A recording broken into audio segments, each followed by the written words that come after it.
नमस्कार दोस्तों, स्वागत है आपका एसकेबी एजुकेशन में। इस वीडियो में हम लोग डिस्कस करेंगे झारखंड जॉब अपडेट्स के बारे में। और यह झारखंड का जॉब अपडेट्स धनबाद जिले से निकल कर आई है।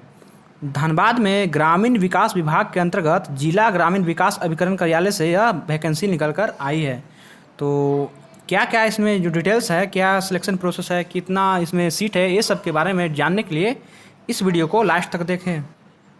दोस्तों, आगे बढ़ने से पहले आप लोग को यह बता देना चाहता हूं कि यदि आप लोग इस चैनल पर नए हैं तो इस चैनल को सब्सक्राइब करना ना भूलें, क्योंकि इस चैनल पर झारखंड के सभी जिलों के जो वैकेंसी होते हैं वह टाइम टू टाइम बेसिस पे इस चैनल पर अपलोड कर दिए जाते हैं।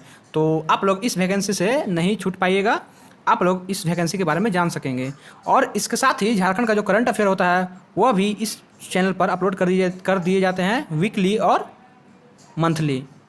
दो तरह का करंट अफेयर इस पर अपलोड कर दिए जाते हैं। जो भी आप लोग को पसंद हो वह आप लोग देख सकते हैं। तो चलिए अब आगे बढ़ते हैं। सबसे पहले दोस्तों, इस फॉर्म को भरने का लास्ट डेट है वह है 7/8/2020, 7 अगस्त 2020। और इसमें टोटल 4 तरह के पोस्ट हैं। पहला है तकनीकी सहायक, जो कि सहायक अभियंता के समकक्ष हैं, यानी टेक्निकल असिस्टेंट एई, असिस्टेंट इंजीनियर यानी एई। तो इसमें टोटल अनारक्षित वर्ग के लिए 2 सीट है और ईडब्ल्यूएस के लिए 1 सीट है। अत्यंत पिछड़ा वर्ग के लिए 1 है, अत्यंत पिछड़ा वर्ग के लिए 1 है और पिछड़ा वर्ग के लिए 1 है। अनुसूचित जाति के लिए 0 है और अनुसूचित जनजाति के लिए भी 0 है। टोटल 5 पोस्ट है।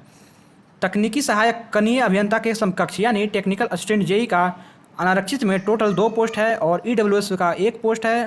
पिछड़ा वर्ग के अत्यंत पिछड़ा वर्ग के लिए 0 है और पिछड़ा वर्ग के लिए 1 है। अनुसूचित जाति के लिए 0 है और अनुसूचित जनजाति के लिए 1 है। इसमें भी टोटल 5 पोस्ट हैं। उसके बाद है लेखा सहायक। तो लेखा सहायक में अनारक्षित में टोटल 3 पोस्ट हैं और ईडब्ल्यूएस कैटेगरी के लिए 1 पोस्ट है। अत्यंत पिछड़ा वर्ग के लिए भी 1 पोस्ट है और पिछड़ा वर्ग के लिए भी 1 पोस्ट है। अनुसूचित जाति के लिए भी 1 पोस्ट है और अनुसूचित जनजाति के लिए कोई भी पोस्ट नहीं है। और इसमें टोटल 7 पोस्ट हैं। और उसके बाद है कंप्यूटर सहायक। कंप्यूटर सहायक में टोटल अनारक्षित वर्ग में 2 सीट है और ईडब्ल्यूएस कैटेगरी में 1 सीट, अत्यंत पिछड़ा वर्ग में 1 सीट, पिछड़ा वर्ग में 1 सीट और अनुसूचित जाति के लिए 1 भी नहीं और अनुसूचित जनजाति के लिए भी 1 भी नहीं। टोटल 5 पोस्ट है। तो यह है पोस्टों की संख्या। इसके बाद देखते हैं दोस्तों, इसमें जो शैक्षणिक योग्यता है वह क्या है। तो टेक्निकल असिस्टेंट एई के लिए अनिवार्य योग्यता है सरकारी मान्यता प्राप्त संस्थान से सिविल संकाय में बीई या बीटेक। सिविल इंजीनियरिंग में आप लोग को बीई या बीटेक होना चाहिए। यह हो गया अनिवार्य योग्यता। और अतिरिक्त योग्यता एडिशनल क्वालिफिकेशन में आप लोग को चाहिए सरकारी मान्यता प्राप्त संस्थान से सिविल संकाय में सिविल इंजीनियरिंग में एमटेक तथा पीजीडीसीए, एमसीए, एमएससी, ये सब आप लोग को होगा तो अतिरिक्त योग्यता माना जाएगा और इस सब का आप लोग का अंक ऐड किया जाएगा। यानी यदि आप लोग के पास यह अतिरिक्त योग्यता नहीं है उसके बाद भी फॉर्म भर सकते हैं, केवल इस यह क्वालिफिकेशन है तो, यानी सिविल इंजीनियरिंग में बीटेक है तो आप लोग इसमें फॉर्म को अप्लाई कर सकते हैं, बीई या फिर बीटेक है तो। चलिए नेक्स्ट देखते हैं। तो नेक्स्ट है technical assistant JE, technical assistant तकनीकी सहायक कनीय अभियंता के सबकक्ष। इसमें है आप लोग को सरकारी मान्यता प्राप्त संस्थान से सिविल इंजीनियरिंग में डिप्लोमा, आप लोग को इसमें डिप्लोमा अनिवार्य है। और अतिरिक्त योग्यता के लिए आप लोग यदि ये क्वालिफिकेशन किए हैं तो आप लोग को ज़्यादा मार्क्स मिलेगा। यानी मान्यता प्राप्त संस्थान से सिविल संकाय में बीई या फिर बीटेक होगा तो, या फिर बीसीए या फिर BSc computer, BSc computer honours तथा एमसीए, पीजीडीसीए या फिर एमएससी कंप्यूटर साइंस, ये सब अतिरिक्त योग्यता है। चलिए अगला देखते हैं लेखा सहायक। तो लेखा सहायक में अनिवार्य योग्यता है वह है सरकारी मान्यता प्राप्त संस्थान से आप लोग को बीकॉम ऑनर्स या फिर सामान्य बीकॉम में न्यूनतम 55% के साथ उत्तीर्ण होना चाहिए। सामान्य बीकॉम उत्तीर्ण जिन्हें 55% प्राप्त नहीं हुआ है परंतु जिन्होंने तत्पश्चात एमकॉम किया हो वो भी आवेदन दे सकते हैं, परंतु बीकॉम के कुल प्रतिशत प्राप्तांक में 5 घटाकर उसे बीकॉम ऑनर्स की कोटि बनाया जाएगा। यानी आप लोग एमकॉम किए हैं तो आप लोग को बीकॉम के योग्यता बनाने के लिए 5 अंक घटा दिया जाएगा और तब आप लोग अप्लाई कर सकते हैं। और इसमें अतिरिक्त योग्यता है सरकारी मान्यता प्राप्त विश्वविद्यालय या फिर संस्थान से एमकॉम, बीसीए तथा एमसीए या फिर पीजीडीसीए या फिर एमएससी, ये सब अतिरिक्त योग्यता है। नेक्स्ट है कंप्यूटर सहायक, कंप्यूटर असिस्टेंट। इसमें अनिवार्य योग्यता है सरकारी मान्यता प्राप्त संस्थान से या फिर विश्वविद्यालय से। ये सभी कोटि में आप लोग को पढ़ाई होना चाहिए। क्या क्या होना चाहिए तो बीएससी कंप्यूटर ऑनर्स होना चाहिए या फिर बीएससी कंप्यूटर सामान्य होना चाहिए या फिर BCA होना चाहिए, BCA ये सब होना चाहिए, या फिर सामान्य स्नातक उत्तीर्ण के पश्चात PGDCA उत्तीर्ण होना चाहिए। और इसके बाद देखिए इसमें जो एक तरह से नोट है कि BCA तथा सामान्य BSc कंप्यूटर के प्रतिशत प्राप्तांक में 5 घटाते हुए उन्हें BSc कंप्यूटर ऑनर्स की कोटि में अंकित किया जाएगा। वैसे सामान्य स्नातक जिन्होंने तत्पश्चात PGDCA किया हो के सामान्य स्नातक के प्रतिशत प्राप्तांक में 10 घटाकर BSc कंप्यूटर ऑनर्स की कोटि में अंकित किया जाएगा। यह हो गया आप लोग का अनिवार्य योग्यता। और अतिरिक्त योग्यता में आप लोग का है, आप लोग अतिरिक्त योग्यता में हो जाएगा आप लोग को मान्यता प्राप्त विश्वविद्यालय से या फिर संस्थान से MCA, PGDCA या फिर MSc कंप्यूटर साइंस, ये सब आप लोग को अतिरिक्त योग्यता है। चलिए अगला देखते हैं। तो अगला नहीं था, बस यही 4 पोस्ट था, तो यह 4 पोस्ट के बारे में टोटल बता दिया गया है। चलिए अब आगे देखते हैं। आगे है जो उम्र सीमा, तो आप लोग को 1 जनवरी 2020 को न्यूनतम 18 वर्ष होना चाहिए और मैक्सिमम आप लोग को अनारक्षित के लिए 35 वर्ष, पिछड़ा वर्ग के लिए या फिर पिछड़ा वर्ग अत्यंत पिछड़ा वर्ग के लिए 37 वर्ष, महिला के लिए अनारक्षित पिछड़ा वर्ग या अति पिछड़ा वर्ग 38 वर्ष और अनुसूचित जाति और अनुसूचित जनजाति पुरुष एवं महिलाओं दोनों के लिए 40 वर्ष है। ये चलिए अब देखते हैं आरक्षण का लाभ लेने वाले को। तो आरक्षण का जो भी लाभ लेना चाहते हैं वह केवल धनबाद जिले के ही हैं, यानी केवल धनबाद जिले के ही लोग इसमें अप्लाई कर सकते हैं, बाहर जिले के लोग नहीं अप्लाई कर सकते हैं। इसको आप लोग अच्छे से याद रखिएगा, दूसरे जिले के लोग इसको फॉर्म को नहीं भरिएगा। और इसके साथ आप लोग को जाति जो देना होगा वह जाति प्रमाण पत्र 18/4/2016 के बाद का निर्गत होना चाहिए और स्थानीय प्रमाण पत्र 18/4/2016 के बाद निर्गत होना चाहिए। यह दोनों 18/4/2016 के बाद का निर्गत होना चाहिए।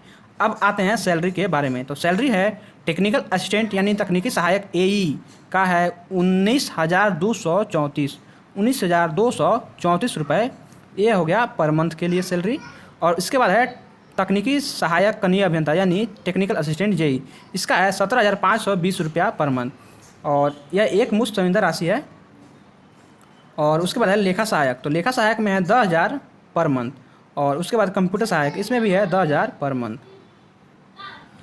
चलिए दोस्तों कुछ नियम और शर्त जान लेते हैं। तो पहला है इन पदों पर नियुक्ति संविदा के आधार पर होगी।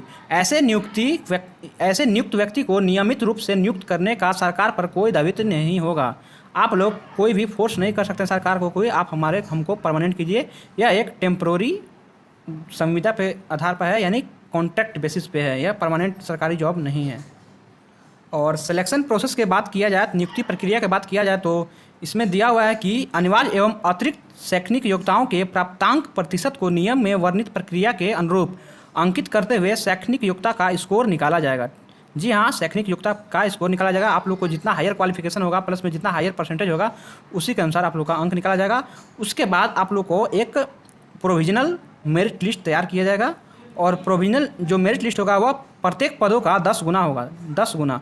और इसके बाद आप लोग को इतना करने के बाद आप लोग को एक टेस्ट लिया जाएगा जो कि ऑनलाइन या ऑफलाइन, वो डिपेंड करेगा टेस्ट लेने वाले पे कि ऑनलाइन या ऑफलाइन होगा। और इस टेस्ट में आप लोग को लिखित परीक्षा होगा, यानी बहु वैकल्पिक होंगे, यानी मल्टी ऑप्शन वाला होगा आप लोग का। और इसमें है कि यह केवल क्वालिफाइंग नेचर का होगा, या एग्ज़ाम केवल क्वालिफाइंग नेचर का होगा, यानी पास होना इसमें अनिवार्य है। जिसमें अनारक्षित को 60%, अत्यंत पिछड़ा वर्ग और पिछड़ा वर्ग के लिए 50% और अनुसूचित जनजाति और जाति के लिए 40% लाना अनिवार्य होगा। यह सब आप लोग को मिनिमम लाना अनिवार्य होगा, इतना परसेंट। और ऑनलाइन रिटन टेस्ट या फिर ऑफलाइन रिटन टेस्ट की सूचना बाद में अखबार या वेबसाइट के माध्यम से दिया जाएगा। आप लोग इस वेबसाइट पर विजिट करते रहिएगा।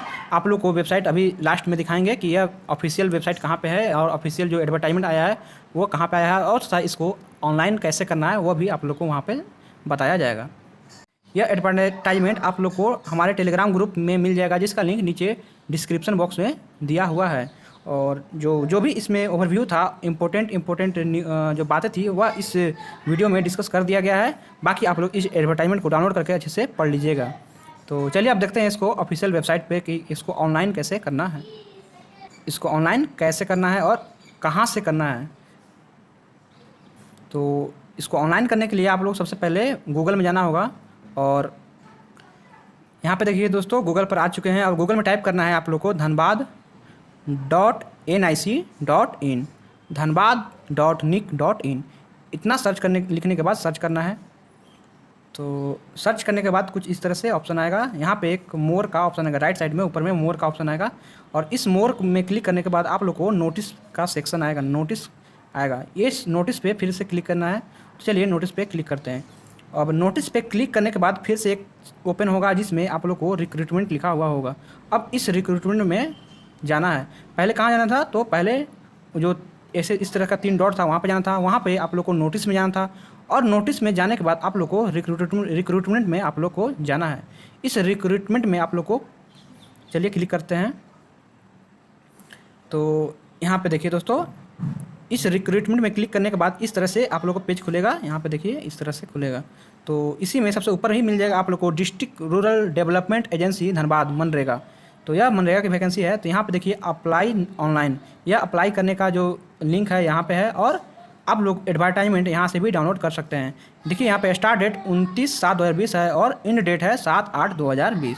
तो चलिए आप लोग एक बार देख लेते हैं अप्लाई ऑनलाइन पे क्लिक करके। तो यहाँ पे बोलेगा कि आप लोग को एक्सटर्नल वेबसाइट पर ले जाया जा रहा है, आप लोग सहमत हैं तो आप लोग को ओके करना है।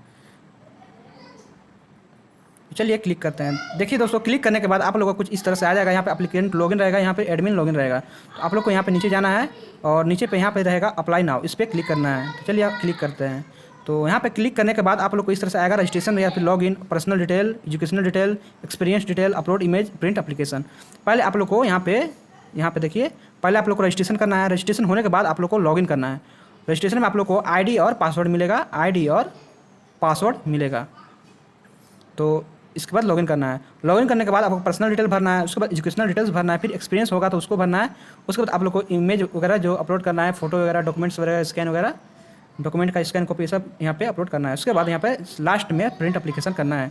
तो यहाँ पे देखिए आप लोग को यहाँ पे लॉगिन का आ गया आईडी, एप्लीकेंट आईडी और पासवर्ड। तो यह सब के लिए आप लोग को सबसे पहले नीचे जाकर इसको भरना होगा।